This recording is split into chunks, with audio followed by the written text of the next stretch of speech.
evening. I'm Councillor Lauren Townsend, Deputy Leader of the Council and Cabinet Member for Resources and Customer Experience. Please note that this meeting will be recorded for broadcast on the internet after the meeting has taken place and can be viewed online at the Council's YouTube website. Generally, the public gallery is not filmed. By entering the meeting room and using the public seating area, you are consenting to being filmed.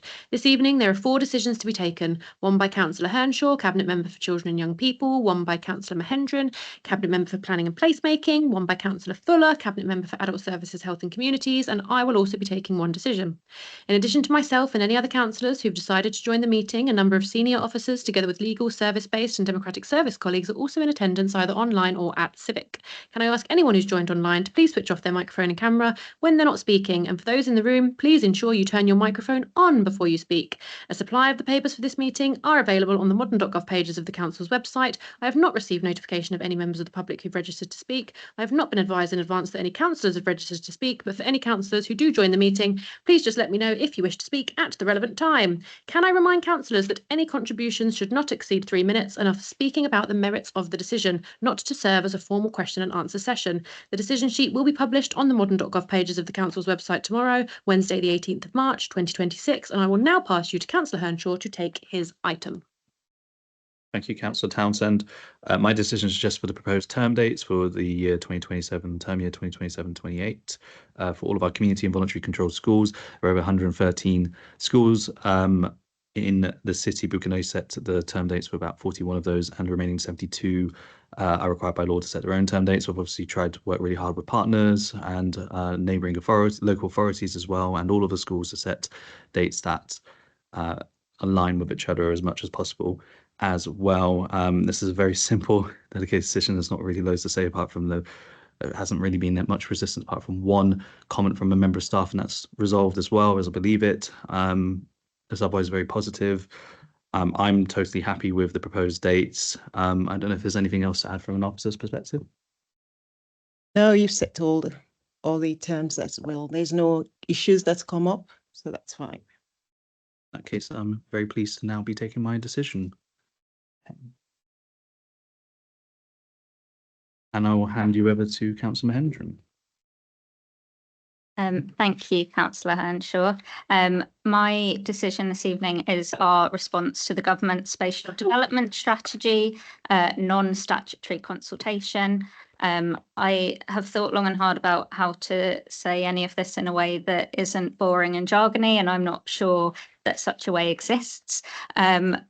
But the government asked us to respond about 2 things, which is the spatial development strategy, which is part of the new planning reforms, which would hopefully devolve some planning powers away from national government towards local government. And the other thing that they asked us to respond to was the call for strategic foundation authorities. The decision this evening is not about the foundational authorities, so not about devolution in terms of combined authorities, but is only about the spatial development strategy. They are, however, on the same footprint, and so we're really pleased to support the spatial development strategy along the BLMK footprint, because as we've talked about at length, we think this is a really positive footprint for our area, with partners who we have worked with a lot and have a long history of working with, and have a lot of sort of shared goals and ambitions with. So I think that's most of it. In terms of the actual devolution, that was covered in a council motion. So we have in that sense also supported that footprint for devolution, but this is specifically about the spatial development strategy. Paul, do you have anything to add? No, I covered it very excitingly. Thank you. Okay, I will take the decision and pass to Councillor Townsend. Thank you very much. So my decision this evening is on the Crisis Resilience Fund. So this is off the back of our new multi-year funding mechanism that's going to replace the HSF, which was the Household Support Fund, which was introduced during COVID for kind of crises payments, basically, to those who are struggling or going through hardship as a result of the pandemic. And it was then continued on as obviously as a country, we've gone through quite a lot of difficult circumstances over the last several years. And also the discretionary housing payments. So this is replacing that. It's roughly the same amount of money that we've had previously. So it's £3.7 million per year over a 3-year period. And basically what this paper does is it outlines how it's quite high level. It's not specific like pounds and pence and where we're going to spend money specifically, because the whole idea behind this funding now, and the reason it's now been tied towards the Crisis and Resilience Fund, is that we will be trying to put more of a focus on that resilience element. So there will be very little change, I assume, actually in the first year, but we will, over the 3-year period, be looking to see if we can change the model to build resilience so that people aren't having to come back to us repeatedly in crisis, which is great. As a council, it's something that we much prefer to be able to plan longer term and to be able to kind of build that resilience in our communities and in our residents. So that's something that we hope to move forward to. But the paper is very self-explanatory. As you can see, there's quite a lot of criteria that we have to adhere to under the new funding model. And so that will take some working through.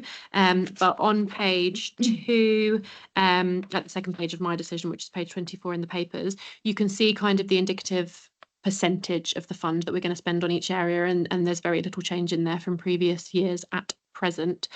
So we will still be helping people who are in crisis, people who receive a financial shock and need immediate support and help. But we will, over the 3-year period, be hopefully moving towards an area where we're able to give support in more of a way that it builds resilience moving forwards, which is a positive thing for everyone across our city. I don't have any councillors in the room, and I have no members of the public registered to speak or in the room. Mary, would you like to add anything from an officer point of view? No, thank you. Nope. Okay, in that case, I will take my decision and I will pass you to Councillor Fuller. Thank you. My decision tonight is around seeking agreement to fund Health Watch for the coming year to the tune of £173,644. Local authorities have a legal duty to commission a Health Watch service under the Social Care Act of 2012. I think that we're all familiar with the aims of Health Watch and what they're all about.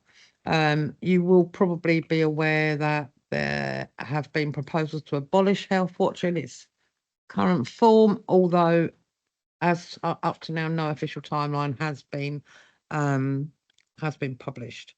So this will take us from 31st of March of this year to 1st of April next year. And as I say, it's a statutory duty of this council. So I am very happy to take the decision. Sarah, I believe you're online. Would you like to add anything at this point? I think you've done that perfectly, Councillor Fuller. Yeah, it is quite a difficult time for Health Watch, and obviously they're working within a very limited steer from what they've been told, but they've been able to identify their objectives for the following year. However, we've had no further communication from the Department of Health and Social Care of any future funding for them. And obviously, as you said, with the abolishment of them altogether, puts them in a very, very difficult position, really. But we will continue to work with them for the following year, hopefully.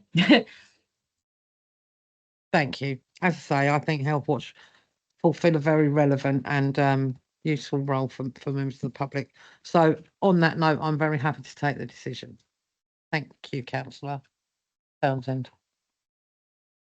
Perfect. And that concludes this evening's delegated decision meeting, and we conclude at 9 minutes past 6. Thank you.